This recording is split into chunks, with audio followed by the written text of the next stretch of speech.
እድለቢስ ከሆናችሁ ከመሰረታዊ ባህሪያችሁ ርቃችኋል ማለት ነው። ምክንያቱም እድል መሰረታዊ የሰው ባህሪ ስለሆነ። እድለኛ ስትሆኑ የሚገርማችሁ ከሆነ ችግር አለባችሁ። እድለቢስ መሆን ደግሞ መደበኛ ባህሪያችሁ ከሆነ ወይም መደበኛ መገኘታችሁ ከሆነ አሁንም ችግር አለባችሁ።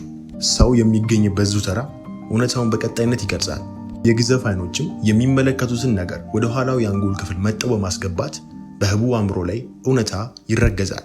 የሶስተኛው ልኬት ሰው የመሆን ቆይታ አካላዊ ብቻ አይደለም፣ ሰው መንፈስም ነው። በፀሐይና በጨረቃ የሚወከሉት አይን ዜማና አይን ዘጸጋም በብርሃን ልምምድ ውስጥ ብርሃንን ተመልክተው በብርሃን ላይ ሰው እንዲሰለጥን በጣምራ መስራት አለባቸው። ያኔም ከማዕከላዊ አይን ከሆተ አእምሮ ሰው እውነታን መመልከት መገንዘብ ይጀምራል። ግንዛቤም ከእስራት ይፈታል። እስካሁን ያወራሁት ነገር ካላጠገባችሁ አለቃችሁም የምትሹ ከሆነ ባዩ ላይ የሚገኙ ማስፈንጠሪያ በመጠቀም መግለጥን አድምጡ። የተለማመዳችሁ የምትገኙት እውነታ ውሳጣዊ ዓለማችሁ የፈጠረው ነው። ውሳጣዊ ዓለማችሁ መትረፍረፍ፣ እድለኝነት፣ ሙላት ከሌለው የሶስተኛው ልኬት እውነታም ያንን ሊያንጸባርቅ አይችልም። ምክንያቱም ዓለም ያላችሁን እንጂ የሌላችሁ መስጠት ስለማይችል።